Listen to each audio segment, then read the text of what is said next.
Who's the top guy in the club for fishing every day? Fishinfrank. You say you want to catch some fish? Hey, welcome to the club. We're gonna help you get hooked up. So listen good now, bud. Fishin' Frank and Josh and Robert will tell you where to go. They're gonna share the scoop with you, and you'll be in the know. The place-by-place fishing report, it's your key to success. When you get on the water, you're sure to catch a mess. We'll tell you where to find them and how to make them bite. So sit back and enjoy the show, which is gonna start right now. Welcome to the Fishin' Frank's Fishing Club. It's like, wow, hey there. It's Friday. That means Fishing Report. And the Fishing Report's going to come up. We're going to be going all around all of this part of Southwest Florida anyway. From the Inner Harbor River to Venice and on down. And Josh, can you change the picture? Oh, yeah. Sorry about that. Yeah. Okay. I'm glad we have somebody handling the technical difficulties. You put in my head right as we were getting started, make sure the sound, the music's not too loud while I'm trying to talk. So that's what I'm trying to focus on. And yeah, screwing things up. One at a time. That's okay. We can get this. Anyway, if you're wondering about these when I'm wearing them, the glasses here, what these are is because of the green screen, everything on the green screen is backwards. If I'm looking at these guys, it makes it look like I'm over there, and the camera is next to the monitor. So you really, there's no way to, if I look where I think I should be looking when I'm talking, it gets very distracting because my eyes all over. It's really weird. Human eyes were designed back when we were, prehistoric, so that as you're hunting together as predators, just with the white around there and then the blue pupil in the middle and all that, it's so that you could just look at something and the other members of the pack, the other members of the group, would be able to see what you're focusing on, so you could all attack the same thing at the same time.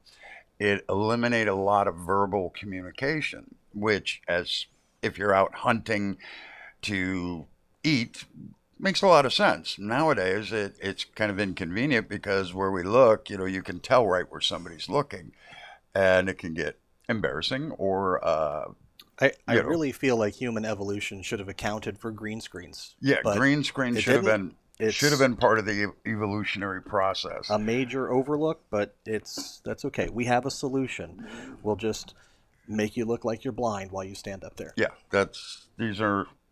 Yep. So anyway, that's why the sunglasses, it's not that bright in here. It's not any brighter than this right now.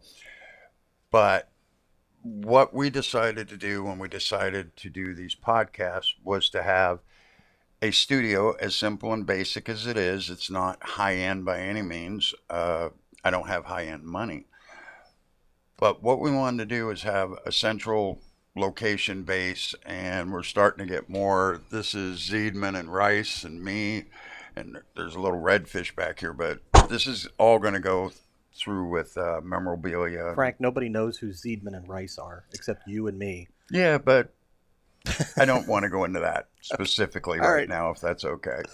You do whatever you want. Yeah. These are guys we know. That was taken at ICAST. So anyway, what makes this picture funny is I went there specifically to go to VMC, which is a major hook company, make excellent hooks, and I'm lucky enough to be friends with everybody there.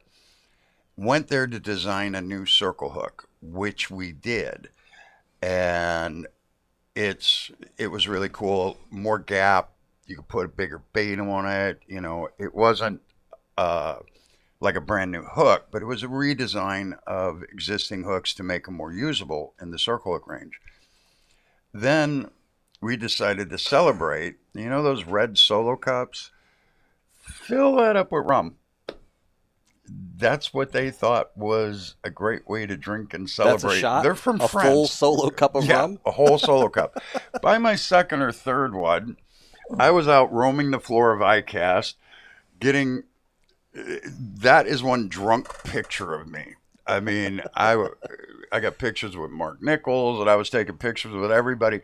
I was so drunk, I ended up having to go out to the parking lot, and I slept for several hours in the back seat of my truck so I could get sober enough to drive. It was quite an ICAST. I don't think I got any business done, but I had a lot of fun from what I remember.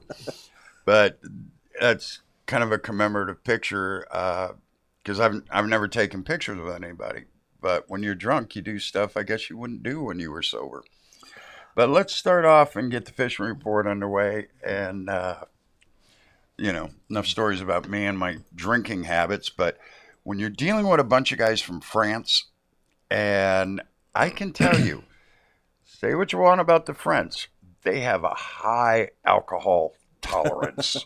I mean, French people can drink, buddy. They start when they're still in elementary school, so yeah, but not really that much of a shocker. Not a shock, but I was like, wow. By my third, I don't know how many shots are in a Solo cup, but a bunch. Yeah, I was walking around having the best time. Yeesh. It was great. Bet you were. Anyway, so place by place fishing report. That's what we're here for, man. Let's head up to the green screen. Let's get up there. Let's make these things happen. Here I come with my Star Trek zoom in. This is a little tiny piece. This is Hancock Lake. Used to be excellent fishing, but the armored catfish. Can you back out, Josh? I'm backing out now. Up. I'm going all right. up into now zoom. The river. You like that? Go up just a little bit more and zoom in twice. Doop. No, the other up. There you go. Doop. Doop. Okay. Now down just a little bit. The other down? Well, yeah. Okay. I thought I was going to get what you would understand. This is 761 up here. And if you get so I can see I-75 or 41. Let's see here now. There we go. That's good. There we go. That's the shot I want. What we're talking about is the area here from Harbor Heights on up the Peace River up to the 761 bridge. I don't have a lot of reports from north of there, but this is the time of year I like to snook fish up here at the water treatment plant. And if you're going from 75, you come around the south side, come up to Harbor Heights. When you get past, take the left fork, run it all the way up. You'll go around a little curve. If you go this way, you go over here to Liverpool, but we're going to follow that main channel up. And the only place it gets relatively skinny is right by the Navigator. And you got to go to the opposite side of the river from the Navigator to get a little more depth. But remember, you always follow the outside curves of these. If you're staying on the outside curves, you've got 4 to 6, 8 feet of water all the way up. If you go on the inside of the curves, you got about 4 inches. But water does not separate. When water comes into a turn, the water comes through, and this being the slow point, the water on the outside moves much, much faster to end up in the same place. Water doesn't shift when it moves. It stays in a wall, so to speak. And so the outside gets dug out. The inside, going much slower, drops the sediment out of it. So inside of the bend, very shallow. Outside of the bend, very deep. So what's going on up here, Robert? Up there by Shell Creek, that whole straightaway going up towards the trestle is where they've been getting some snook. Heard of a couple short redfish. Now up Shell Creek? Yeah. Yeah, going up to the trestle. Yeah, up to the trestle at Shell Creek. Yeah. Well, here you got Whidden Bay, and right across from there's a little entrance into Shell Creek. And here's Whidden Bay, the boat ramp at Harbor Heights itself. This is the main channel coming in from I-75. Now, when you come in here, there's a slow no wake sign. And as you come through, this is nice and deep. But as you get here and you're going to come up this section, from this point all the way up to, here's the trestle running back here. Right here, it goes back to slow no wake, but this is all 25 miles an hour all through here and then slow no wake out. A lot of people get busted running this fast because it's nice and deep, pretty good fishing right around the mouth of it. But as you come up here, there's a 20-some foot hole right here. This time of year, it's always a great time to check for little tarpon hanging out in the waters of that deep hole. And as you get up here, we've got snook fishing here and down on this end, a little bit up through here. But the snook fishing basically takes place along the pilings of the trestle. But don't confuse this 20-foot hole with the 20-foot holes out in the middle of the harbor.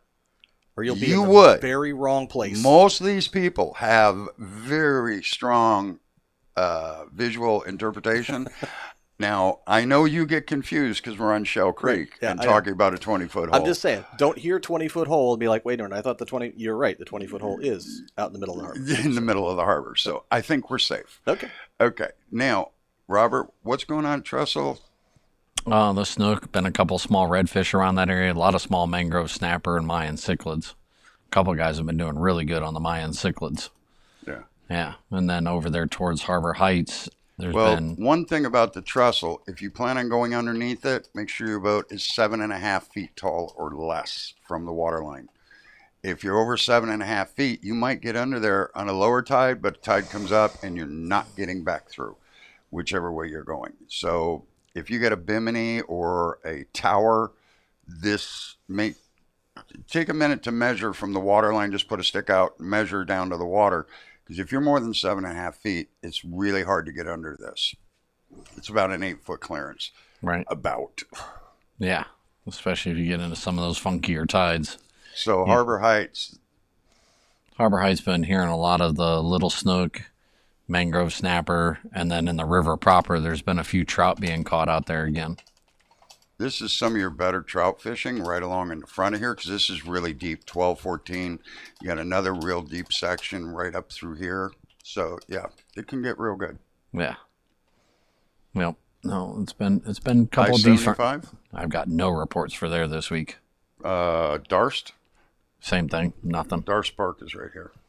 I've got no reports from that at all this week. A couple guys went up there and fished it on their way down. Didn't say they got anything, so that's... Yeah, I haven't heard of much up there. How's 41 doing? We're here at the 41 bridge. This is Punta Gorda, Port Charlotte, North End, South. The night fishing has been good there. There's been a lot of short snook being caught there. Some juvenile tarpon. During the daytime, they've been getting a few mangrove snapper, oddball sheepshead, a couple of black drum, and a couple of short cobia. Now, there's been little fry swimming through there, so guys have been saying like ladyfish, Spanish mackerel. They're catching a couple of those, but they're saying fish are blowing up on them. They're just not catching a lot of fish off those little schools that are coming through. I can tell you the weird thing is, upriver there's a couple islands, and I didn't talk about them because they're catching a couple of catfish and some rays, but you can see these major fish blowing up on bait, and they're just... I gotta put my non-crazy looking glasses on here. That would make sense that they would be. So, I wondered why you didn't look right. Yeah. I noticed my eyes. I'm looking at Robert, and it's over there somewhere. Yep. Robert is actually over there from me. He's on that. Let's see. That side. See what I mean? If I go this way, it looks, but to me, it's the other way. So anyway, I didn't talk about them because the fish are just blowing up in these little ponds around the islands and stuff. Right. It's going crazy, but you throw out and you're getting maybe a stingray, some catfish, and you can see the fish that are blowing up are much bigger than the catfish. And with rays, it's pretty distinctive when they come up. And these are just boils and splashes, and it's not rays doing that. And that's a couple of reports that I've been getting down at the bridge that, you know, they're seeing stuff, but they're not catching anything. So yeah, I don't know. These fish are blowing up on stuff, but they're being very specific on what they're going to eat. And if you cast over there, the fish is going to blow up over there. Yeah. You know, let's see. I get over here. Yeah. It's almost like that way, fish are going to blow up over there. If you cast that way, the fish are going to blow up over there. It's maddening as heck. And while yes, there is fish and they're doing stuff up there, it's just psychologically so bad. Makes you nuts. Well, it kind of reminds me of like that September fishing on the upper harbor for tarpon when all the little glass minnows move in and they're just slurping, and you just can't get them to hit anything. It's kind of what it's reminding me of with these people talking about these different fish that they're seeing either swirling or blowing up and not getting nothing. Yeah, they're hyper focused on that like little fry. It's like you chase that one fish around in your backyard where you could see that wake where the water literally boils up over the top of this fish and it goes through. I chased one of those in West Spring Lake, if you can get me over Port Charlotte here.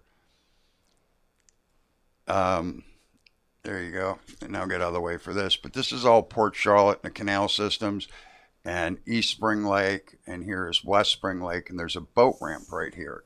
Now you can put that in at the boat ramp. This time of year, the trout and ladyfish all through this section here are pretty good. And what I do is most of the time, this time of year, the wind is blowing this way. So I get up by here, I put a shrimp on, and I just drift this lake. And I catch trout and ladyfish and have a nice time. It's not tremendous fishing, but it's good. I mean, you catch a trout every 5 to 15 minutes, and that's still fun. Yeah. And it's just drifting with a shrimp, maybe a number 4 split shot if the wind's a little better. But most of the time, I'm just drifting, free lining a shrimp out there. But I would put in here with my 8-foot, and I still have the boat. It's literally 8 foot long. It would fit in this little spot right here. And I fished that fish here for 3 years every winter. And you could see it go across, he'd go from here up or across here. And this just boil of the fish was underwater, but the water would just pour over the top of that fish. Hooked him once, he almost capsized me.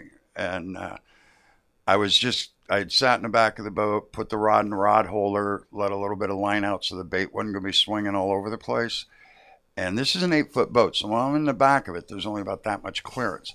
I was just getting ready to sit in the middle seat where the boat would flatten out, but I couldn't. You had to be very careful, otherwise you were going to tip yourself over. So I got in the back seat, put the rod in the rod holder, going back, going to get the oars, and I was going to row. And I was probably right here. I was rowing back to the boat ramp.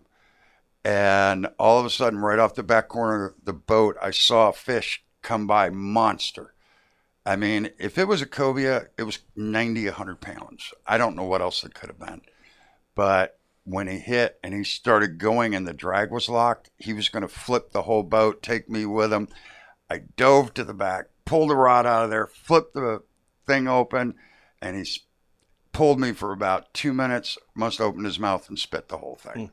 Whatever it was. But I never saw him again. The next year I went back, he wasn't there. The first time I've heard about that fish is Robert said it's over behind his house. So that's why all of a sudden these memories came back, and I'm like, oh my God, maybe I got to go back, get the 8-foot boat. I got to fix all the rivets. They're all leaking now, but. I know that fish. That's Catfish Hunter. He used to live in Lake Waukesha. Yeah. Okay. You seen Grumpy Old Men? Now, wait a minute. Have you seen Grumpy Old Men? Yes, but okay. If you're going to equate it to something in Louisiana and the bayous right now, they've got objects they're tracking 20 to 40 foot underwater, and they're eating boats, and they've got people missing and stuff like that. That's happening up in Louisiana and the bayou. Now, while this is not dangerous like that, but interesting. Eating boats? Oh yeah, they're chewing big scars on boats and breaking them and stuff. Killer whales, Mediterranean. At least they're tracking. I mean, why not? Do we have a fishing report here at Spring Lake Park, Robert? Yeah, they've been getting some mangrove snapper, a few small snook at night. They've been seeing some juvenile tarpon, but they haven't been hooking any. Yeah. And then there's been some pretty good-sized ladyfish off and on in there through the nighttime. That's about it. I mean, it hasn't been great. I mean, we got cold, then we got warm, then we got cool. Now we're back to warm again, and this whole next week is supposed to be I think high 70s to low 80s throughout the whole week. So fishing in some of the canals where they normally would be, I think are going to be a little on the slower side. Yeah, Edgewater Lake is a place I always like to check. you never know what's going to happen in here. And when you come in, this, of course, it's all slow idle speed. But when you get into the lake, just stop, shut your boat down, and look around. See if anything's breaking the surface. If there's fish there, you usually have some idea of it. You see surface being broken here and there. It's a very cool place to stop. You can only get so many boats there, but if it's a little rough out there or you're just not doing well where you normally fish and you're heading back to Port Charlotte, give it a little swing in there and take a look around. It's a very nice lake and it can be quite fishy. And it varies by morning and afternoon and day by day. So some place to go, you look, if you don't see anything breaking the surface, I just go on back out. Another thing you can look for when you're going up into there or along any of the other canal systems is that it's similar to like Bull and Turtle Bay. You look for the shorebirds. How did I do that? I don't know. You look for the shorebirds hanging out there, so you'll see like the little green herons, the night herons, some egrets, something like that. Those hanging out around somebody's dock can sometimes be a giveaway to where there might be a little bit more fishier activity. Yeah. This is a Bluetooth mouse, and theoretically it was going to let me zoom in and zoom out without having, while Josh is typing and doing all that stuff. It was supposed to work. Not working so well yet. All right, where are we at now? We are in the Port Charlotte canals beside Spring Lake Park. A lot of snook being caught, little guys. Still some sand brim being caught, depending on which canal system you're in. One guy said he caught them last week, but then he didn't catch any this week. So the other thing they've been catching, or seeing actually, not catching so much, they're starting to see a few more sheepshead moving around through the canal systems. The juvenile tarpon have been sporadic, showing themselves, of course. And then there has been some jacks more over towards the Manchester waterway. That's the one that goes over towards the locks, right? Yeah. Where the old locks used to be. Let's see. Okay, it's hard to tell where I'm at here. This is Port Charlotte Beach? Yeah. Nope. Here's Port Charlotte Beach over here. I haven't looked at it for maps for a while. Yeah, there we go. Now I recognize it. Okay. When you come up Lewis Creek. Sorry. Okay. When you come up Lewis Creek here, and this lake, it's a drifted lake. It's not really a spot, an anchor lake, but if you drift across, you catch some trout, it's a good drift. If you don't, just move on, go somewhere else. But when you're talking all up through here, there used to be a lock here. There's some pretty good fishing down here in the corner under this bridge here. But I troll this because you got to go slow anyway. So why not just put a little 08 Rapala 3D fingerling and just troll nice about 4 miles an hour up there. And if there's fish, you can hit redfish, you can hit snook, you can hit trout. You never know what's possible there to hit with a small lip lure.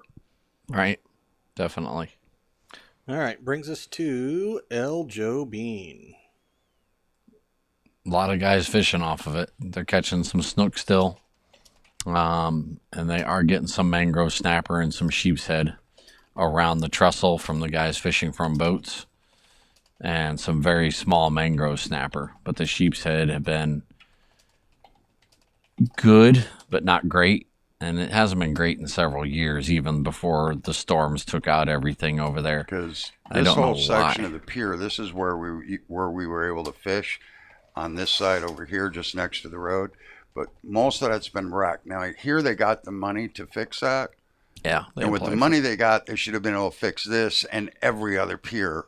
But this is a crazy amount of money. I don't think that they have the money to fix it. I think they have the plan for how much money it's going to take to fix it. I don't think they have the money. Well, if I was FEMA and they presented that amount to me, I would laugh at them. Yeah. So, I mean, you could build a major building on 41 for that. So anyway, this is a pretty good area around here to fish. I'm pointing at it from far away. Back out just a little bit, Josh. Thank you. Oh, no, a little more in. I just want to get this section here. All right. This is more or less where I go trout fishing over here. Up underneath the pilings here, I like snook fishing on the ends of the bumpers where the boats go through. You got those big wood bumpers. And if you have an incoming tide, you can fish those bumpers with your boat. Just anchor out here and cast towards them. So, where are we going? Brings us to the rest of the river from the bridge down to marker 8. I'm not sure if I can see marker 8 on here, but I have not had any positive feedback on the Myakka cutoff at all or anywhere else at the mouth except for right down around the vicinity of marker 8. There's been right in here. Some of the small glass minnows and stuff coming in through there. So there's been some Spanish mackerel and a couple bluefish chasing them. So some of the guys that are trolling little spoons or little, like you said, the 3D fingerling or little yozuri have picked up a couple nice Spanish mackerel. Not a lot of numbers, but better quality, like 16, 17-inch Spanish mackerel. Yeah. A couple bluefish of similar size. And then there has been an occasional tarpon showing up around that area.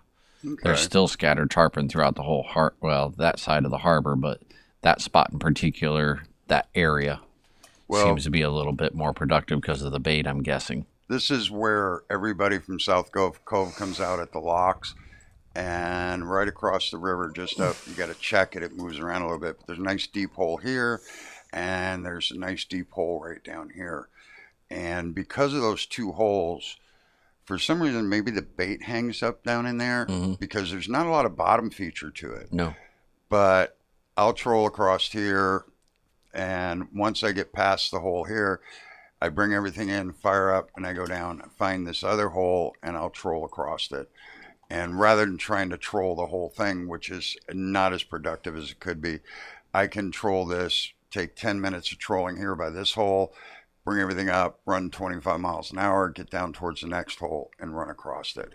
But I don't have the GPS coordinates for either of these holes. To find this hole, find marker 8, look across Punta Gorda, and you'll see the water tower all the way over here. And line up the water tower with marker 8. Line up the water tower. It's right at the north end of... They're going to see it. They're on the water. They're looking for it. All right, it's over here by Punta Gorda. Let's try to point out where it is. It's right there at the north end of Burnt Stories. Yeah. But line up marker 8 with the water tower, move away. And that's where you're going to find that hole. And once you have it marked, then you can go down, find this hole right here, and those are your 2 trolling points. Robert, you mentioned that you don't have any good reports from the cutoff. Do you have bad reports? No, guys have just been going in there and they didn't catch anything and left. That's a bad report. That's okay. What I want. But they weren't hardcore fishing it. It was just going through trying to learn it. And one guy went out there on that low tide last week to try to figure it out a little bit more. Okay. See, he's more interested in Lewis walk and across, Clark. I'm going in front of Robert and Josh to get to the desk.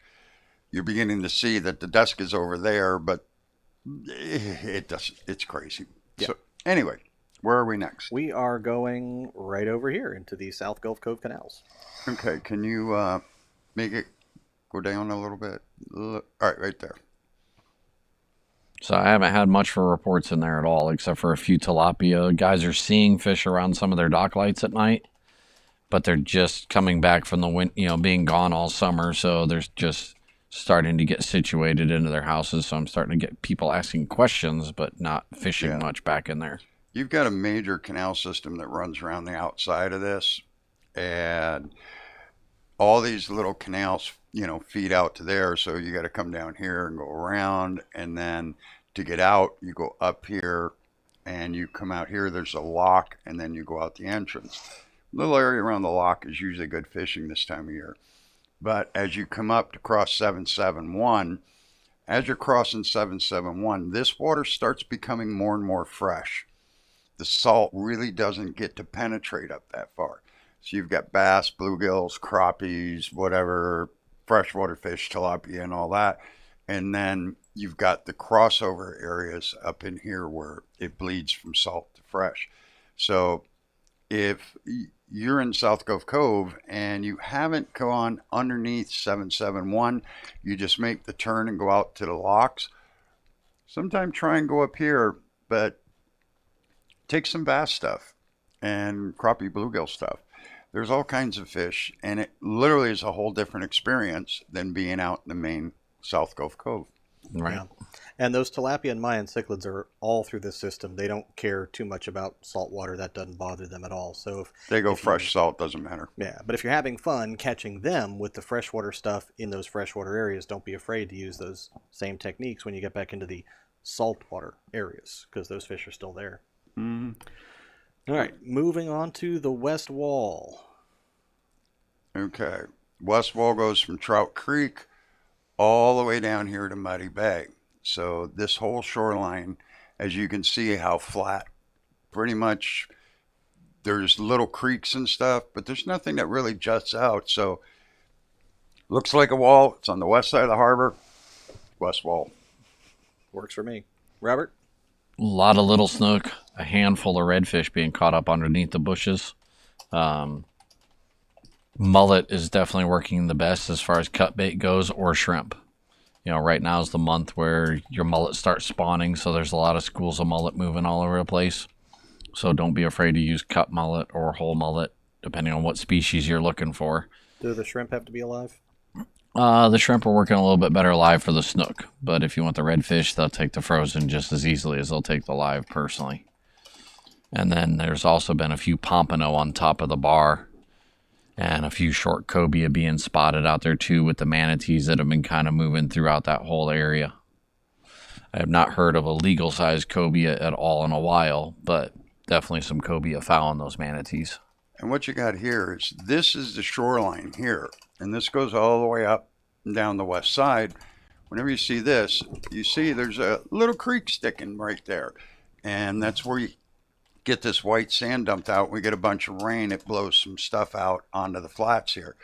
So this is the shoreline, and here's the bar itself out here, and this is sloping going out to the harbor. You got about 10 feet of water here, but as you come up, it comes up to less than a foot or a foot and a half, depending on tides, from a foot to 2 foot of water.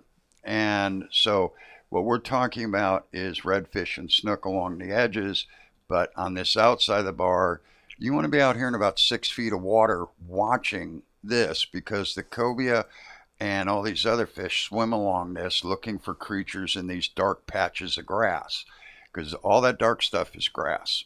But you can blow me back up. Shall I slide us on down to the Cape Haze Bar? That has been exceptionally quiet.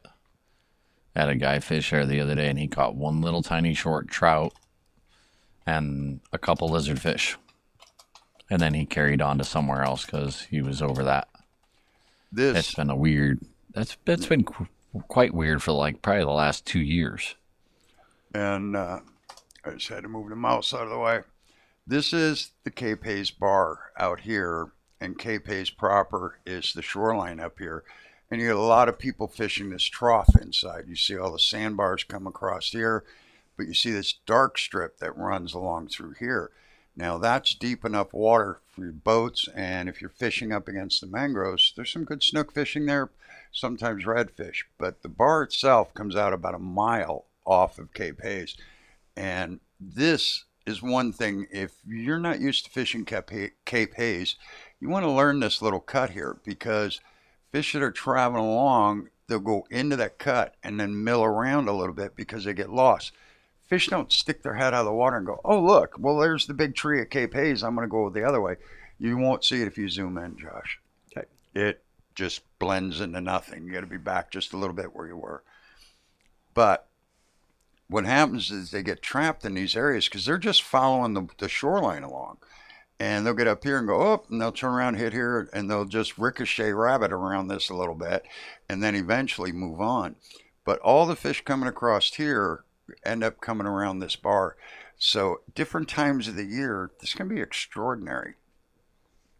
Yeah. No, I definitely agree with that. Moves us into Turtle and Bull Bays. So that's been pretty decent with the reports. There's been some big ladyfish a handful of bonnethead sharks, a couple of unidentifiable bigger sharks, and there's schools of mullet throughout the whole thing. They're catching redfish mostly up under the bushes and in some of those schools of mullet. People are seeing a few snook, but not really catching them. I don't know if they're not targeting them or just not catching them.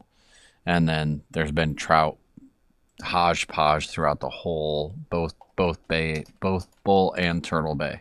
Yeah, you've got major entrances into Turtle Bay all the way over here on the east side.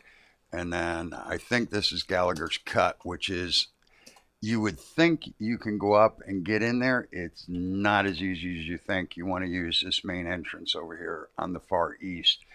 And then all the way down here at Bull Bay, this is your main entrance in. But when you're coming up, you want to come up, you want to go around it to the right, and then continue in. Now, as I get in, the main shoreline's back over here, and I'm going to come up and get over into this area and drift for trout over there. Some nice fishing on that.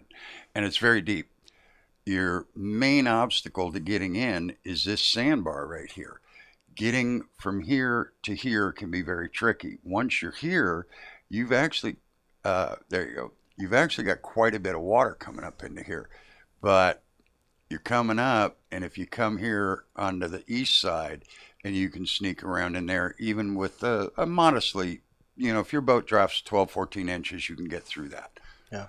Alternatively, you can come through on this side, but it's a pretty changes a bit. narrow cut. You got to be cautious of that. Once you get past that narrow cut, though, you have real nice deep water here.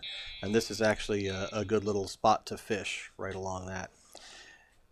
And Yeah. I'll tell you the truth, Frank, I don't mind Gallagher Cut at all. Once you take a look at it and you see that it's shallow over here, you don't want to be in that shallow stuff, and then you have a shallow bar that comes out there. Just miss that shallow bar and miss that shallow bar. All and right. the rest The of only it is way easy. you're really going to do that is to sneak along here and try and find a way out, or sneak along. It's Don't move. Go around here and come up. Going across this way, there to there, can get really, really skinny. So I disagree with you. Stay with the main entrance. If you follow this from here, If going you right do on that, up, you'll and stay in if 5 you feet of do water. the other thing, and if you don't get stuck, Well, stick with the yeah. main entrance. And the thing that I don't like about this side is I know that, you don't like it, but let's move on. listen, you can go No. in through there, but you're in a manatee zone. So that's the issue with that one. Nobody pays attention It's to the all main issues. season. I know. Okay. What are we going to now? Moving on to the Cape Haze Reef. We all have Nothing- our preferences. Nothing on that reef has been happening, but or the surrounding area, like more towards the south, towards Pine Island a little bit, has been getting a few sharks. They've gotten a couple bigger black tips. A guy got about a 5.5 foot bull, and his picture was really crappy because I'm willing to guess that it was probably a sandbar shark because they're finally starting to show up out along the beaches. So with the size of it and the time of year that it is, it could still have been a bull. But he also had several other hits. He actually had one fish break him off. So, With the weather breaking, it's so hard to tell what's going to be out there because everything's gotten a few degrees warmer. oh yeah, definitely. And we had this last little cool front, but it really wasn't cold enough overnight to drastically reduce water temperatures. They just kind of held, and now we're seeing little tiny bits of warmer water. So Right. pick a shark, any shark. It's going to be hard to tell in the next 3 weeks what's going to be here. Right. Absolutely. All right. That moves us on to Gasparilla Sound. That's definitely where the most positive fishing has been for a lot of different species. So from Three Sisters all the way up to the trestle on both sides.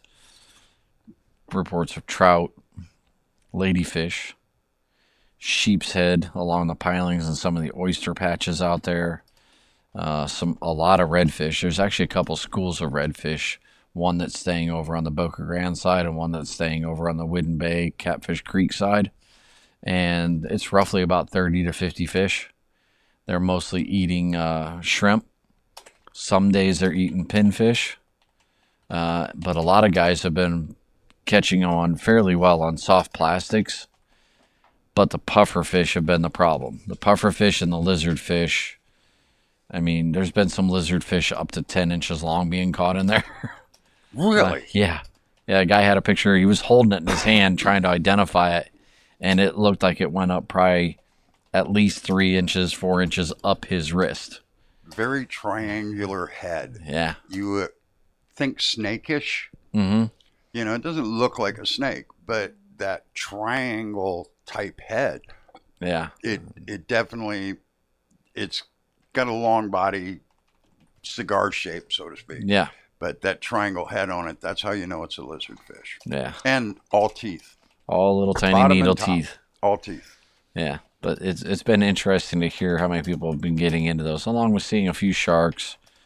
The topwater bite was good last. I think I had 2 different guys come in and buy some of the skitter walk, and I forget the name of the Yozuri one because one guy likes the Yozuri one better because it knocks differently. He was getting some redfish. He caught a couple snook. He put one little about 20-pound tarpon in the air. He was just up inside Whidden Creek with those fish, with the topwaters. Well, it's like the Mirror top pup and top dog. Yeah. When it's redfish, I prefer the Mirror top dog, top pup, because they got a great big ball bearing in it, and it goes thack, thack, thack, thack. And the ones that have the BBs in it, that rattling, it's better for trout and stuff, and it's good for snook. But for redfish, the heavier the thunk, the more the redfish come to it. And I don't know why that is. It's just has, for me, over the years, shown that. Nope, I agree with that. Don't know why they do that, though. Doesn't make sense to me. We ready to move to the next spot here? Yes, sir. All right. The Placida area, the pier, the trestle, the Coral Creek Pier, and Gasparilla Pass. So that entire area from the trestle out through the pass along all the docks, sheepshead have been starting to move in there. They've been sporadic. So it's like today there's a good number of sheepshead. For the next 2 days, there's none or very few. There's been some pompano, a few whiting, a few mangrove snapper. Most of the mangrove snapper have been small. But the really neat thing this week that I've heard a ton of, which I forgot about until just now, even down there in the Gasparilla Sound area, guys are starting to catch up a lot this week of baby gag grouper. Really? Yeah. It's been a long time. It's been years since I've heard of the numbers of baby gags that have been around through the intercoastal this week. And what's always kind of, I don't know, but we get gag grouper, baby gags around this size. They could be a little bit longer, a little bit shorter. Sure. But I almost never get them this big. Yeah, I never caught one in a cast net ever that big. You know, I've cast netted on the flats and the deep water, shallow water, you know, all over the place. I mean, literally looking for bait. I've thrown through this whole area. Where are the babies? Because I wonder they're if they're supposed to grow up here, and then as they get bigger, move into the Gulf. Yeah. But mid-sized adults we see, not in huge numbers, but we do see them. Mm-hmm. But not the little one. Okay, fish brain. Now is when you should be kicking in this, you know. They're there. You just haven't tried anything small enough for them. No, I've thrown cast nets and not found them all through this area. They're gonna be tighter to structure than that. They're very much at risk, so they get really tight to stuff. Do you ever catch little tiny mangrove snapper in the cast nets where you're throwing, like the little ones, the itty bitties? Itty bitties, this big. Okay, well then you're close enough to the areas where those fish are. I mean, I've caught them. I used to fish the pier a lot, and I would microfish when I'd get bored, and I've caught lots of little gag grouper babies right so there along the piling edges. Hardcore into the structure and hiding. Yep. I would catch little gags, belted sandfish, which a lot of people think are a juvenile grouper, but they're not, and other things. But they were always like right there at the structure. If you move it just a little bit of ways, sometimes you'd catch whiting or baby redfish, stuff like that, but you wouldn't catch the little gags. You had to be right at the structure, like drop it along the piling. Right into the stuff. Yeah. Well, that does explain a little more because... Makes more sense. What's that? That makes more sense. Because for years, you know, we're seeing these 6-inch, 10-inch, you know, gag grouper and all these other ones, several different types of stuff, but never could find the babies. But I've never thrown a cast net on the rocks. Yeah, Right. and they don't school like the mangrove snapper will, so there's no safety in numbers for them. So there's no being able to be away from it and be okay. You've got to be right at it. Gotcha. All right. Well, now that's when you should interject, when you have this cool, interesting, intelligent thing. I thought I had something to say before. But that's where, you've got to interpret. Got to read minds. Yeah, it's my experience herding cats has not led me to my reading skills. So Too much fun. Lemon Bay, Stump Pass, Milton Pass, Lemon Bay Park, Indian Mound Park.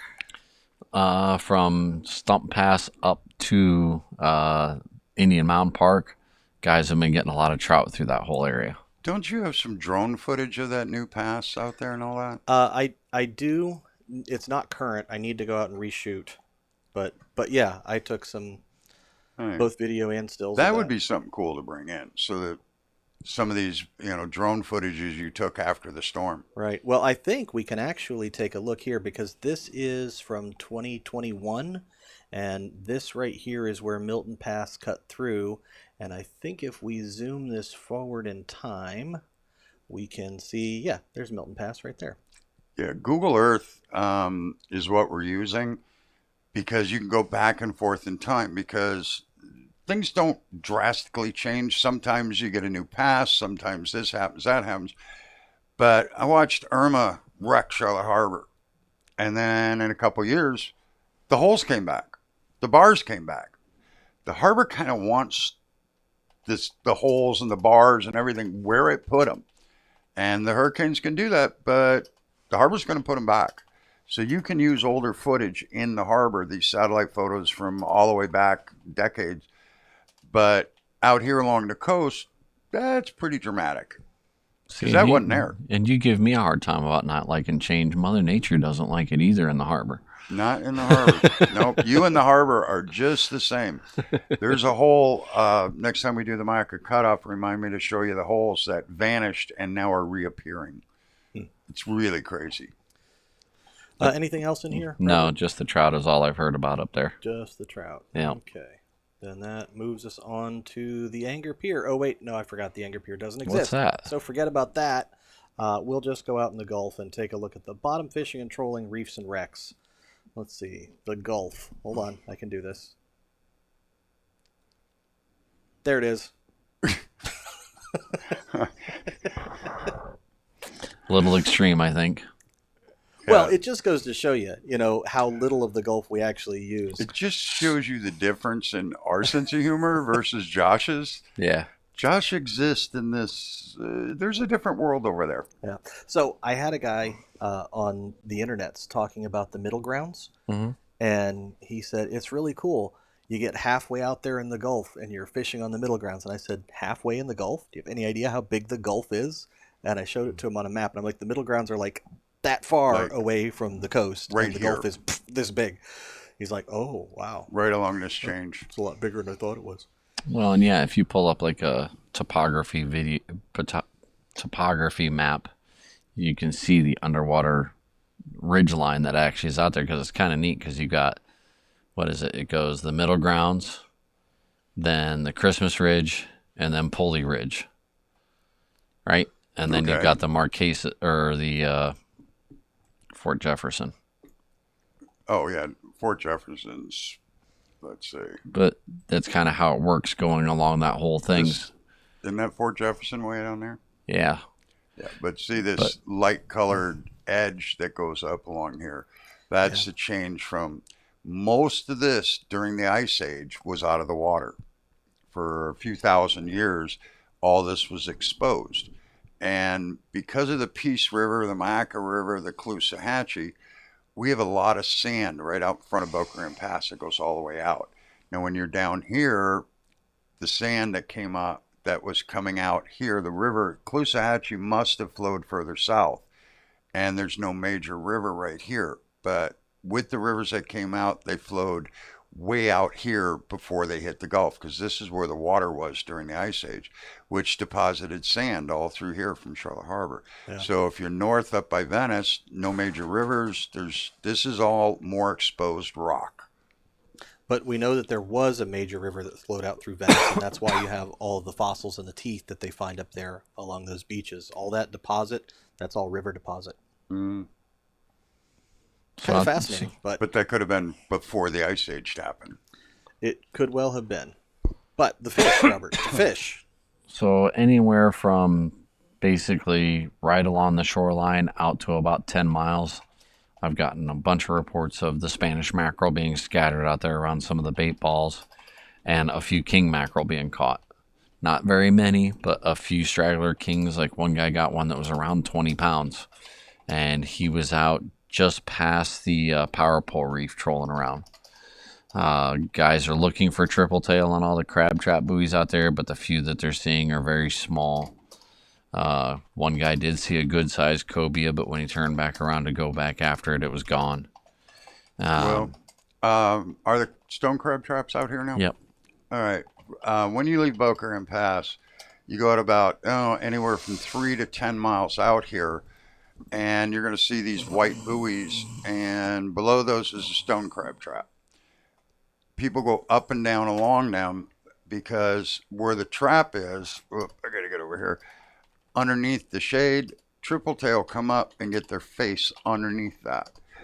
Now, if you want to go looking for triple tail, you're not so much looking for a fish. You're looking what appears to be kind of a white rag with oil in it. If you're looking for just kind of a dirty white rag, chances are you're going to see a lot of triple tail. But if you're looking there specifically, your brain says fish shape. This is the shape of a fish. The problem with that is that it doesn't appear that way with the way the water distorts everything. It looks much more like a kind of an oily white rag. And that can appear anywhere in your line of vision, from right underneath the buoy all the way on down. And when you see those, don't just jerk back the throttle, go out away from it, and then come back either drifting with the wind or against it with a trolling motor. But you have to be pretty sneaky, get up on them. A lot of people are fishing this. The reason you're not seeing many of them is because a lot of people do this, and you're just playing the luck that they haven't caught all the big ones before you got there. Yeah, or a new big one showed up overnight from somewhere else. If a new big one shows up, hopefully you're the one that sees them. Yep. Yeah. This is one of the few pieces of bottom structure that you can reliably see on these Google Earth maps. It's 17th Street? Yeah. Yeah, because that's only in 14 feet of water or something like that. Yeah, but if you're trying to find reefs on Google Earth, this is why you're probably not going to find much. Our water is reasonably clear during the non-rainy season, but not quite clear enough to be able to see that stuff. Well, 17th Street, now they got a whole parking war going on, but 17th Street, when you come into Boca Grande, you're coming down the main causeway, is one of the roads off to it, and there is a reef that's, you can go out and swim to it. You can have, if you've got a snorkel and a mask, you can actually swim around this, and it's just rocks that get stuck out. Now, when they re-nourish this beach up through here, a lot of times that'll get partially covered just from stuff washing out on it. But then it does clear back up. You can swim around there, and every once in a while it's pretty spectacular. Sometimes it's fairly normal, and sometimes just a rock with nothing around it. But every once in a while schools of fish move into that, and it is really, really neat place to go snorkeling. Yeah, and you can see some things that people assume are only tropical fish, but they're not. See the angelfish and the sergeant majors and stuff like that around there. And not a guaranteed spot, but if you're looking for somewhere to go snorkeling, there's a parking war going on. The rich people don't want, us common folk out there, we're too disruptive and dangerous for their, sensibilities. So they want to block everybody from going there, so they cover up the parking spots. But now the county is moving in to say, no, you have to let people park there. So it's going back and forth. It's a big to-do.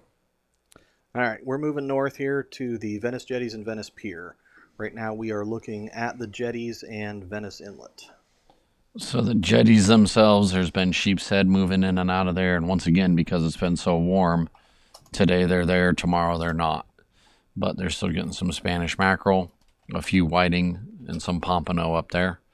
A couple guys have been up there night fishing and catching some decent snook. And then there's been some land-based shark fishermen right up there too that have gotten several sandbars, possibly bulls. And one guy did have, I'm going to guess it was a big black tip. It could have been a spinner shark this time of year, but I'm always going to lean more towards a black tip than a spinner shark. Just because it jumps doesn't mean it's a spinner shark. Black tips do the same acrobatics that a spinner does, and they are really hard to tell the difference. Even I consider myself a little better than average when it comes to identifying sharks. Spinner sharks and black tips are a little tough to tell. Yeah, I love black tip is not only my favorite food fish, it's one of my favorite fishes to catch, but I'm using medium light like trout rods and 6-pound mono and 2,000, 2,500 reel. Right. So I'm fishing them pretty light, but it's challenging. Very. Off the Sharky's Pier, I have not heard of much other than there's been some Spanish mackerel off it and a couple of whiting. It's been pretty quiet for the reports there. A lot of people fishing it, but just haven't had much for reports because a couple of guys that were giving me reports out there talk about all the people that are on it, but didn't seem to be too excited to share information. So either they're tired of it being too busy or they're just literally not catching much. Yeah. It's always hard to tell when you have no reports what the exact reason is. Yeah, especially with the land-based spots. I mean, since we got so decimated here in Charlotte County, what few piers are left here, they're busy, and guys are just not wanting to talk about it because they're already dealing with enough headaches. Yep, I get it. All right, moving into the passes, we're starting with Punta Rasa. I have not gotten a report from down there. Okay, then we won't talk about Punta Rasa. We'll go up and we'll talk about Redfish Pass. Redfish Pass actually has some trout just on the inside. And then a guy got into some pompano and he caught his first permit while fishing for the pompano just outside of the pass on the beach. He didn't give me any information as far as drifting it or anything else. He was just talking about he was just fishing out on the front side. Okay, so if we got fish inside and outside. Yeah. Oh, and we ended up getting some really cool chairs that are made out of wine barrels. Mm-hmm. And I didn't realize how heavy they were. And I picked one up in the front and went to walk it to the back of the house and went, this is really stupid. Why am I carrying this thing? It was really heavy. And so sitting down is not a bad idea. I got to stand up, sit down. So I wondered where he was going with that. yeah, He's got his moments with as that. like with most guys, you know, they say light duty. Well, when you pick something up and you first get it up, you go, okay, well, that's heavy. And then you take like 25, 30 steps with it, go, oh, this is really heavy, you know. Yeah. All right, brings us to Captiva Pass. Captiva Pass, the only one report I got there was some Spanish mackerel. Guy took his kids down there and caught some Spanish mackerel right inside there. And then he said they started to go offshore, but it was too windy and one of the kids got sick, so they came back in. Well, that's a good reason to come back in. Yeah. All right, continuing northward, we find ourselves in Boca Grande Pass. Okay, Spanish mackerel. Along over by the trestle has been some sheepshead, some mangrove snapper, and then also some mangrove snapper in the center of the channel. Phosphate dock? Yeah. Okay. And then there's also been the bonnethead sharks being caught right along the shoreline on both the Captiva side. Where are you zoomed into? The phosphate dock. You know, there it is right there. Oh, okay. Yeah, I'm looking at it. I was looking at the other thing. All right, that's the barrel. I'm looking at the oil docks, wondering why you were going there, but that's the phosphate dock. And a lot of people seem to think that the phosphate dock is right there, like in the middle of Boca Grande Pass, and it's not. This used to connect. There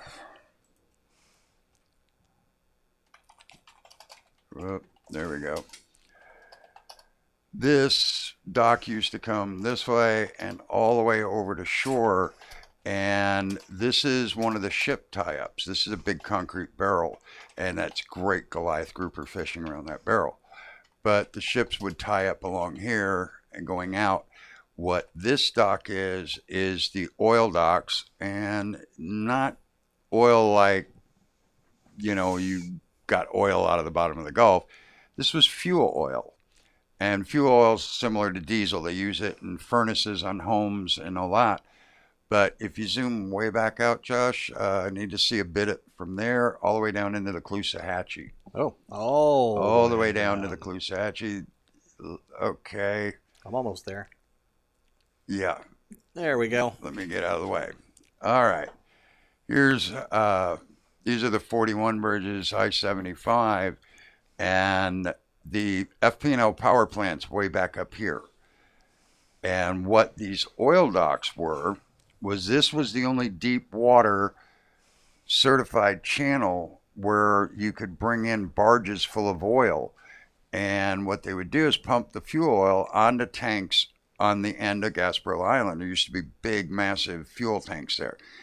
And they would offload from the ocean-going fuel oil tanks onto land, and then they would put it on smaller flat barges.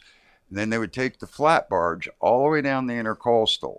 They would follow this whole route all the way down here, around the end of St. James City, back up, and then all the way up the Caloosahatchee here, coming all the way up here. This is when they had the problems with the manatees, because these barges only had about a few inches to a foot of clearance off the bottom, because they made them wide and long, and they were very heavy and sat down. You had a big tug pushing them up here.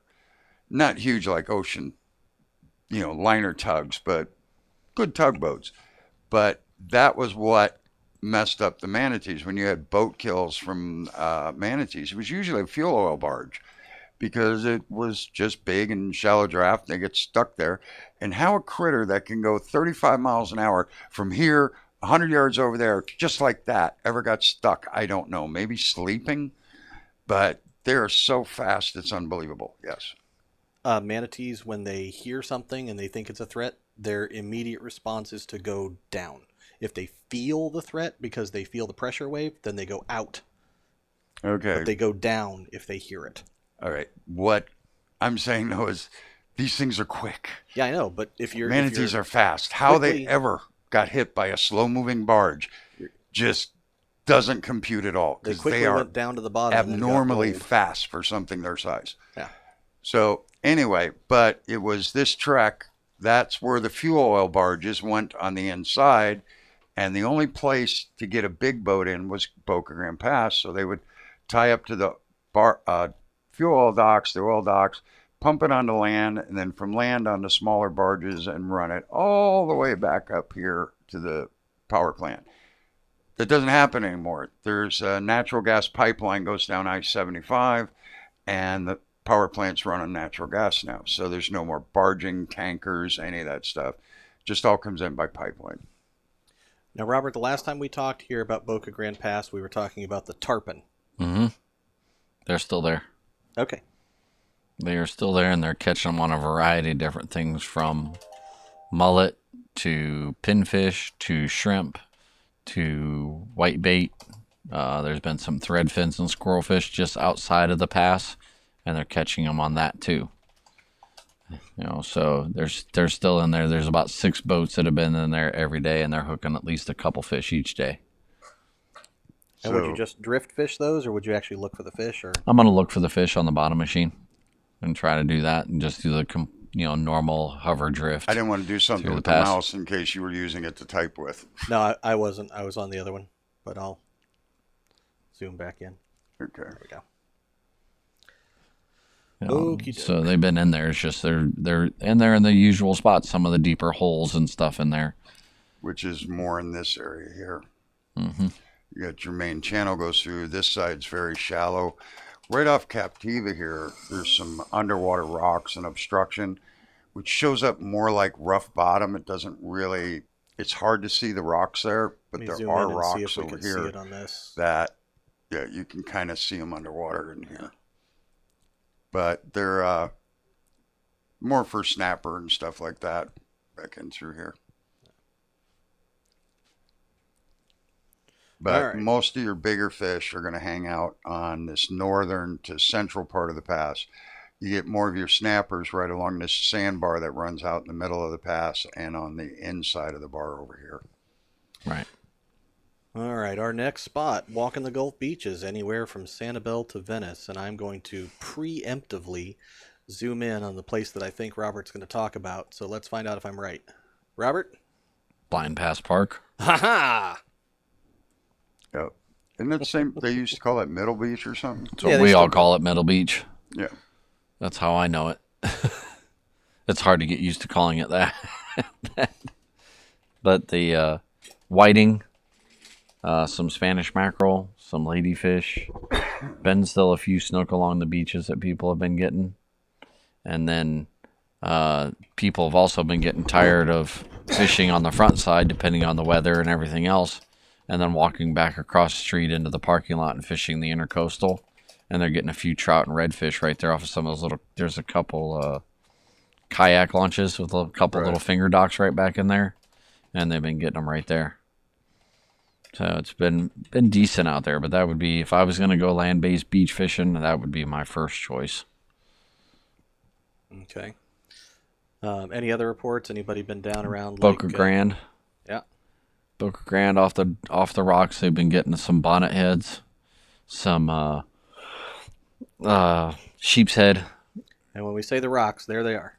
Yeah. They're not as pronounced as they used to be since they just re-nourished the beach out there, but they are definitely there. They're also getting a couple of oddball redfish, still a couple of snook being caught. The bonnet heads have been anywhere from like 1.5 feet long up to like 3.5 feet long, so it's kind of neat the variety of sizes that people have been showing me pictures of. Yeah, bonnets are a lot of fun to catch. Especially out there, because you got that riptide that runs right along the beach there and then meets the pass. If those fish hit that pass, you think you've got Moby Dick on sometimes, because I usually fish with my snook tackle out there along the beach because I'm just fishing for small stuff. Right. You hook a 3-foot bonnet head and he gets into that riptide and heads downstream.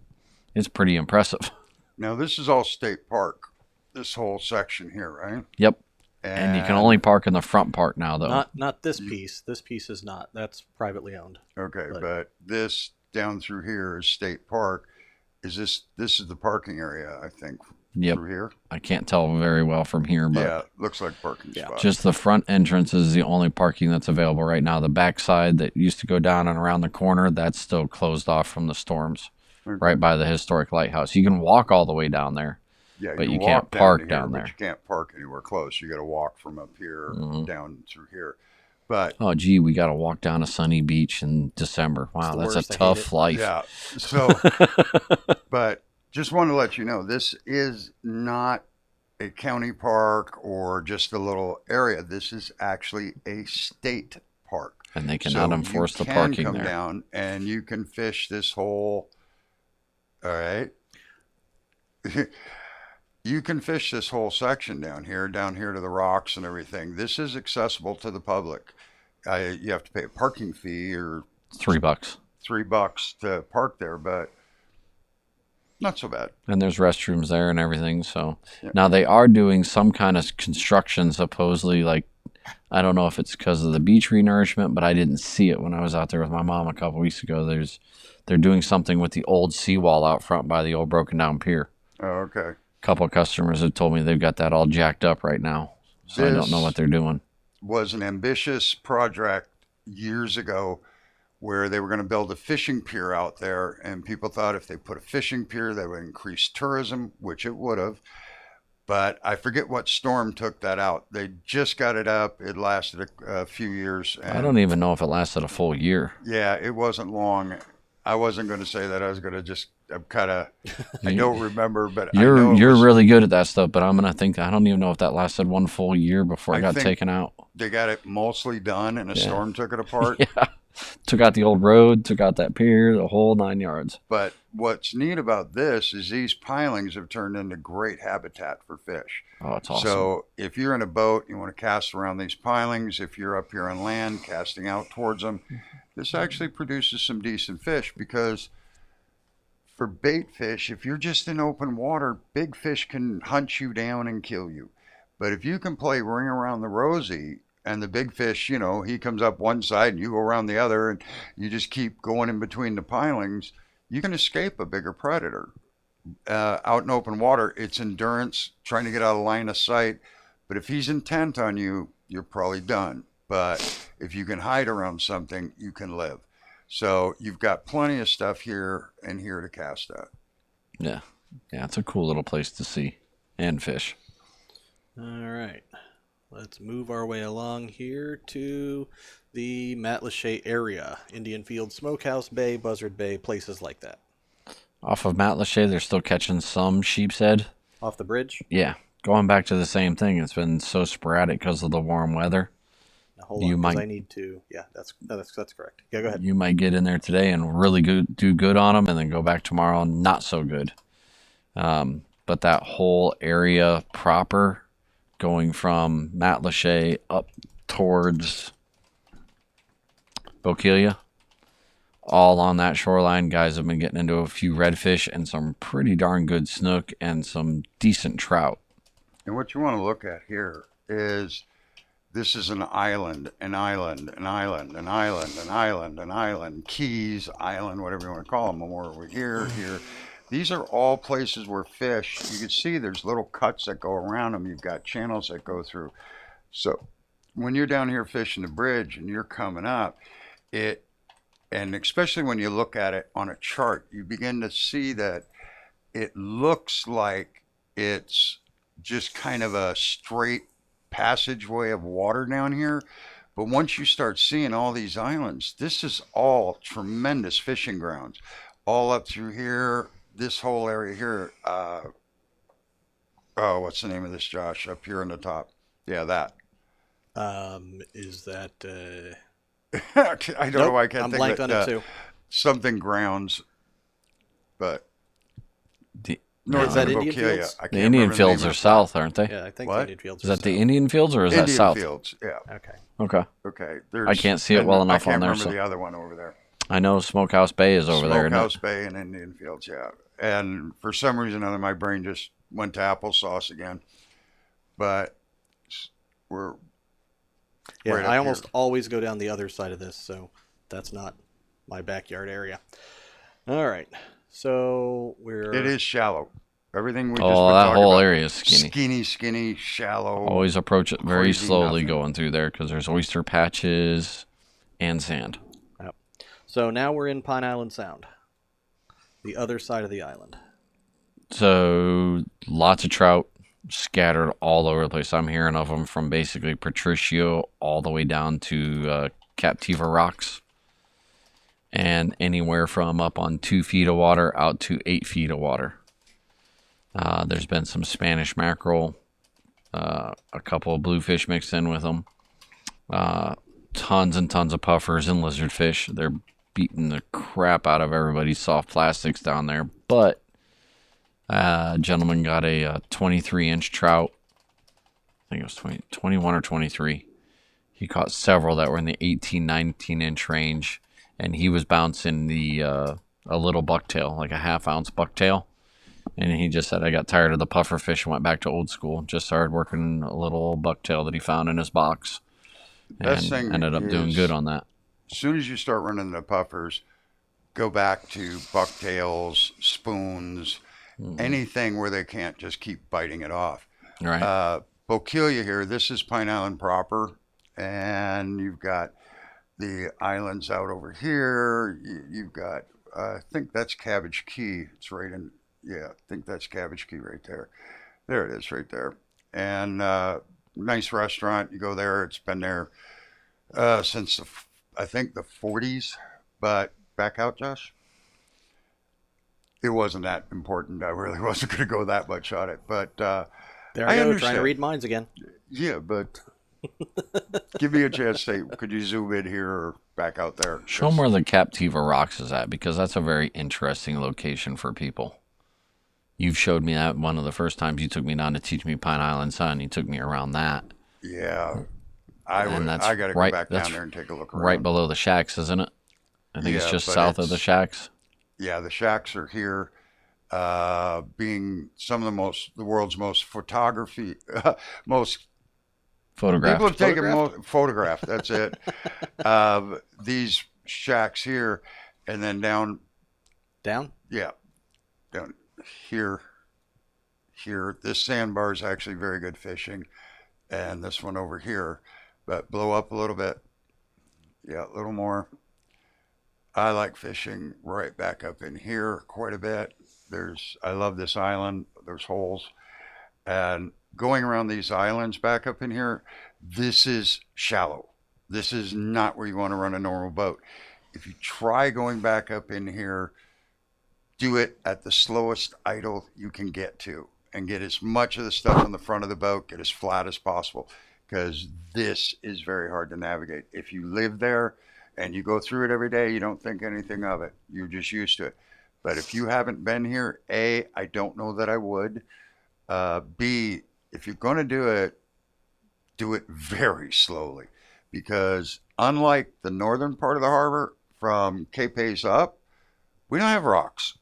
They have coral. They have rocks. They have all kinds of stuff down here that will really tear your boat up. So while it's absolutely gorgeous, one of the nicest places on the whole planet, I'll put this area against the Maldives anywhere. But not the greatest for running a boat if you don't know where you're going. And following another boat, really stupid idea. Because if you're 4 feet off from exactly where he went through, he might have gone through a cut in a coral. You go 4 feet to the wrong side, you lost your lower unit. So, dangerous place. Beautiful, gorgeous, but dangerous. Right.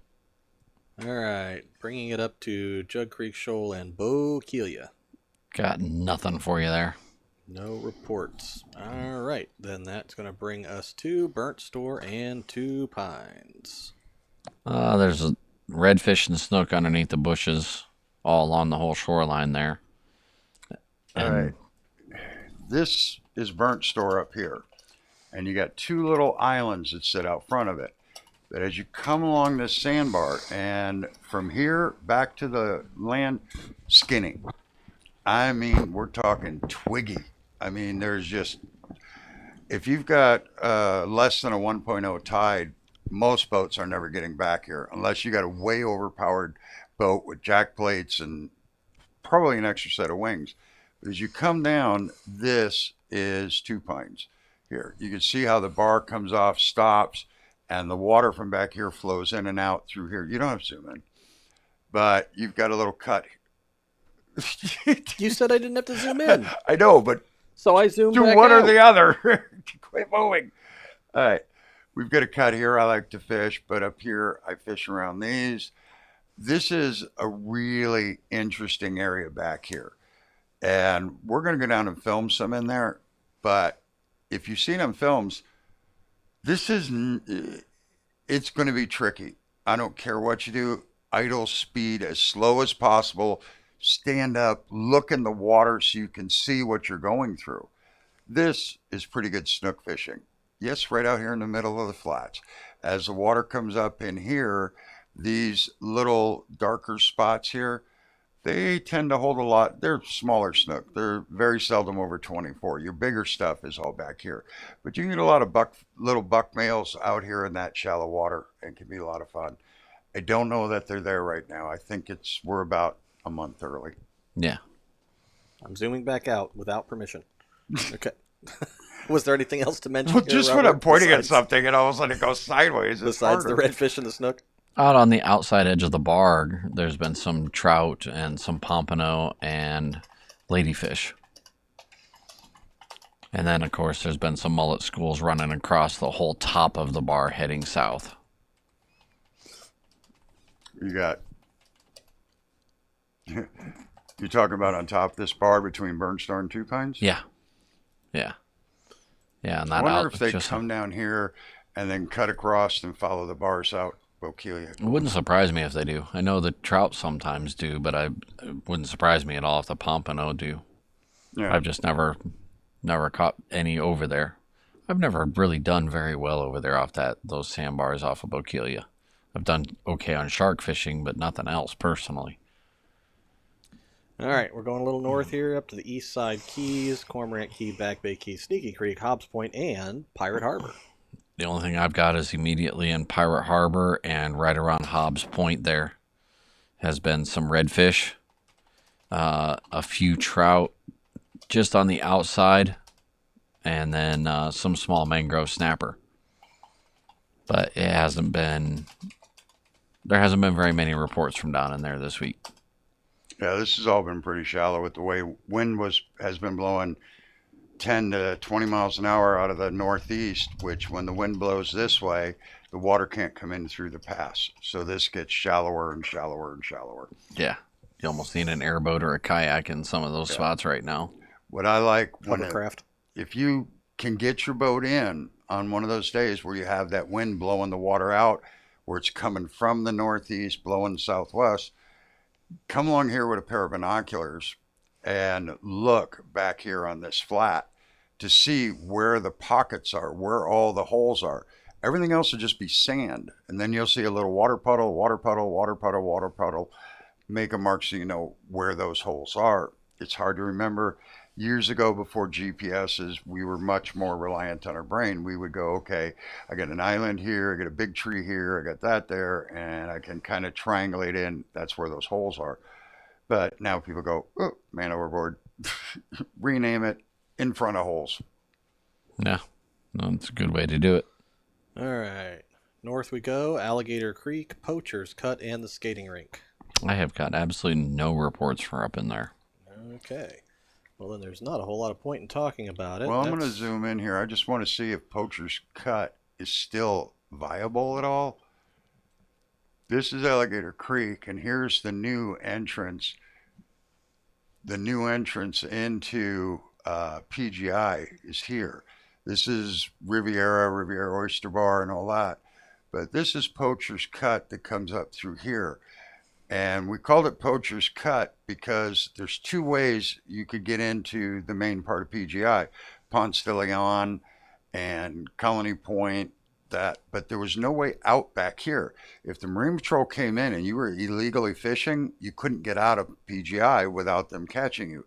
So they cleared this, which was an old creek, and at one point they used it to haul dirt out and bring equipment in that was dredged out. So this was actually a viable creek and waterway for many years, but it was impassable. The trees had just covered everything up. So they went in there with chainsaws, cleared all this out so they could escape the Marine Patrol when they were illegally netting fish in PGI, which is against the law to throw cast nets in PGI. Doesn't matter what it's for, but they would be back there illegally fishing, and they'd have somebody watching, and when the Marine Patrol came in at Ponce, they would out through here and out to the harbor. And you would have thought Marine Patrol would have a boat sitting here when they went in at Ponce. Might have made sense. That, It would make more sense that way. Oh, but can't think that far ahead. No. That would just be silly. That's common sense, and that ain't so common anymore. That would just be silly. All right. So we are going to Ponce de Leon Park. Speaking of game and fish. Indeed. It's a lot of people fishing there and catching a lot of little mangrove snapper and poaching a lot of everything that they're catching there. It's terrible. Is dock back on the boardwalk back up again? No, it's still closed off. And I don't know if I think it's the boardwalk itself that's still damaged that they haven't got to fixing yet. Yeah, well, I don't think the dock itself is finished. This is many, many feet of docks because this is not ground. This is marsh and swamp. So they started the dock here and came all the way out and around.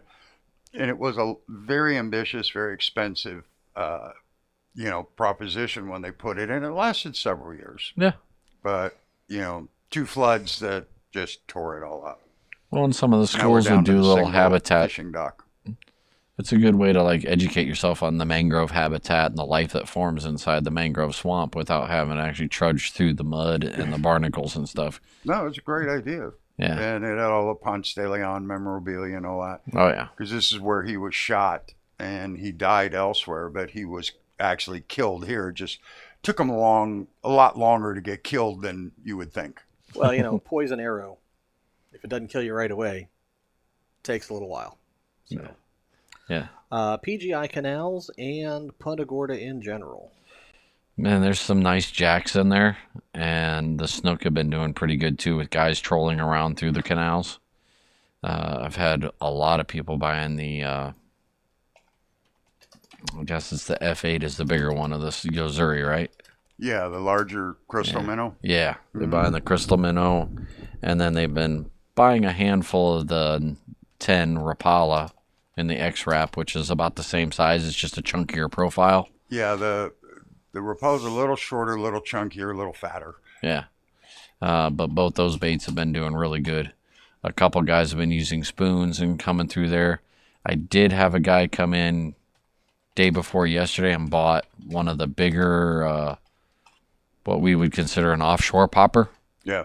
Because he got freight trained on both of his from Jack's up in there. He was throwing those, popping them along. And that happened last year, if I remember right. I'm not sure if it was the same time frame. But because the mullet are spawning, some of those big jacks and even your snook and some of your tarpon are feeding real heavy on those mullet in there. So if you kind of match that up a little bit with a little bit bigger bait, you probably stand a good chance of getting into like a 10 to 20 pound jack. Last year they were catching, what was the biggest one I heard? Like 21 or something like that pounds that people were catching back in there. There's some big jacks last year. Yeah, the jacks have decided that this whole area in here is their domain. And it's safer. They don't get netted. Nobody can throw a cast net on them there. Yep. Even if you live in there, you can't throw a cast net off your dock. No cast nets, no nets of any kind outside of a landing net. Yep. So very safe place for them to go. All right. You want to go talk about the Gilchrist Pier? Which is not there. What Gilchrist Pier? Yeah, there's the Gilchrist Pier. It doesn't look too good, does it? All right. Well, I guess we'll skip that. Move on to Alligator Creek Reef. There is a lot of little cobia hanging around that, like 20 to Roughly 28 here, inches. Hold on. There we go. A lot of little cobia? Yeah. Nothing special at all, just a lot of little guys. I have not heard of any legal fish out of there except for like one or two in the last month, but everybody's fishing it. They're also still getting a few Spanish mackerel off of it.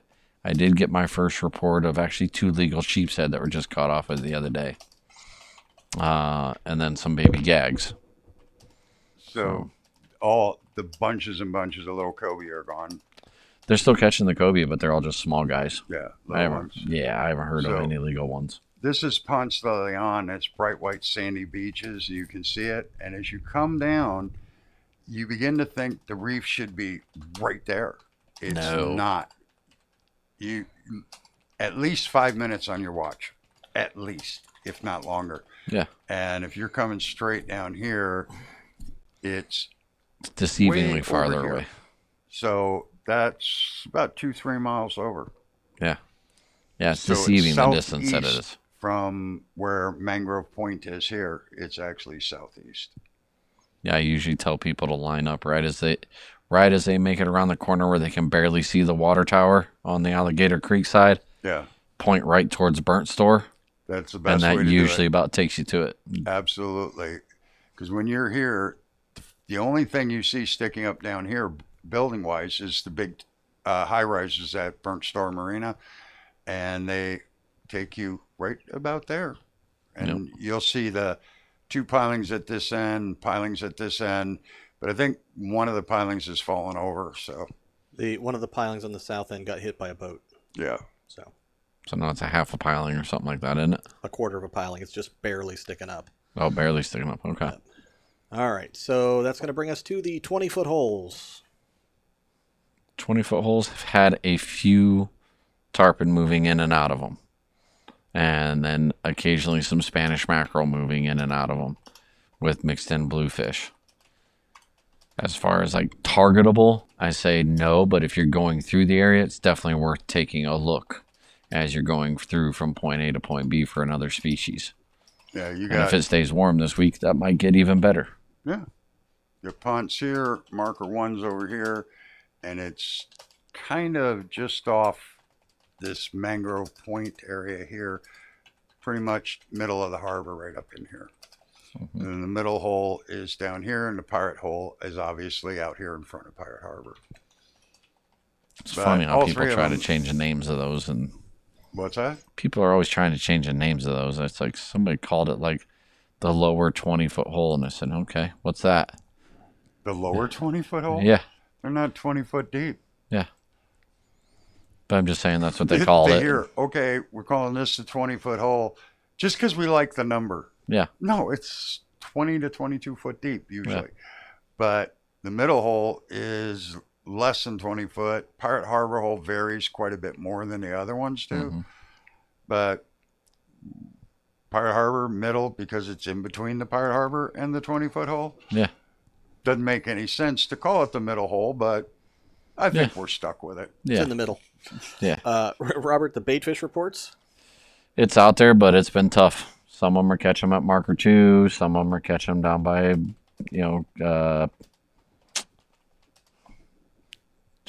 devilfish. Devilfish. So you've got Devilfish Key over here, possibly some at Bokeelia, possibly some at Pirate Harbor, and possibly some at marker 2 up here. Yeah. Problem with marker 2 used to have 4 pilings. So you had 4 legs in the water, and the bait fish could hang around in between those 4 pilings. And you had cross members and stuff like that. So it did provide a lot of cover. Then some of the local fishing captains decided they didn't like these other people throwing cast nets where they wanted to catch bait fish. So they threw a few shopping carts down there, and the Coast Guard was nice enough that marker 2 was always a lit marker. So instead of hauling off those pesky batteries, they thought they would make better structure. So the Coast Guard would drop batteries in the water there. So you had batteries and shopping carts, and there was a boat that was sunk in one of the hurricanes that got caught up there. So it was always a mess to cast net up here around 2.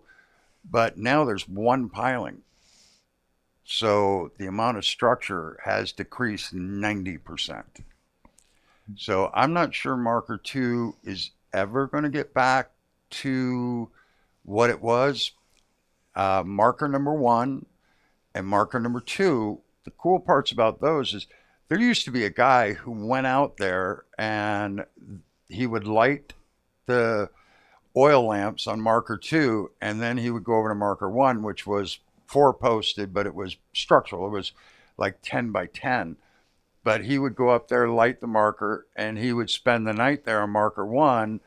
And then in the morning, he'd put that light out. He'd go over to 2, put the light out, and then go back to shore. This is obviously before batteries, solar panels, and all that. But they were always structural markers because, they were holding big stuff, and it was an important part of shipping. But let's say 2003, Boca Grande Pass was decommissioned. It is no longer a shipping channel. So no longer a shipping channel, no more shipping channel up here. So without any more shipping channels, there's no Coast Guard taking care of the lights and the markers and all that stuff. It's going to get less. All right. Let's move on to the freshwater reports. Robert? Well, let's see. The bass fishing has been doing good on soft plastics and even some of the topwater soft plastic frogs. We've been selling a few of those this week. The funny part is the shiners are big, and we aren't selling hardly any this week. This whole week has been very slow on the shiners. We finally get the shiners that are perfect. Everyone's complaining about big shiners. With. Yeah, everyone complains, oh, they're such small shiners, small shiners. The weather's perfect, the bait's perfect, and they're not buying them. You can't win for losing. It's making me crazy. You go through do no good deed goes unpunished. Yep. No matter what you try and do to help people or whatever, somebody's always mad at you.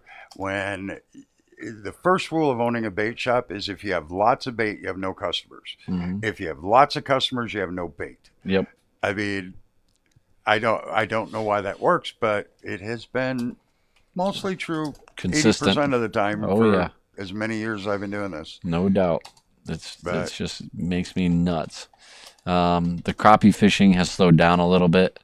There's still guys buying their minnows, but they haven't increased their orders. I've got my daily guys that come in and get 2 dozen and 4 dozen. Usually I know when they're biting because I'll ask them how they did, and they say, I did okay, give me 8 dozen. Then I know they're double biting. Their order. Yeah. Yeah. So, but Never everyone's... go by what they say. Nope. So their orders are still pretty steady. So nothing special. We had one black guy came in who was, I just don't want to say his name, but one of the best crappie fishermen ever. Absolutely. That poor guy, he had to change vehicles during crappie season because they would know his vehicle and they would see it at the side of the road and he would be mobbed. Yep. They wouldn't wait for him to leave. They would see him and just go, "Oh, I saw your truck." And, nice as he could be, nice people. But he's like, "Oh, my God, I'm fishing." And then all of a sudden I got one guy, then I got 4, then I got 10, and they're all lined up with him. And they're sliding their kayaks and canoes around them into that canal. It was amazing. Yeah. But literally one of the best crappie fishermen to ever live. Yeah. Pretty impressive. So I take it we are almost to the end of the report. Well, we're getting there. The freshwater reports leads us into the tarpon reports. So do we even have a tarpon report, Robert?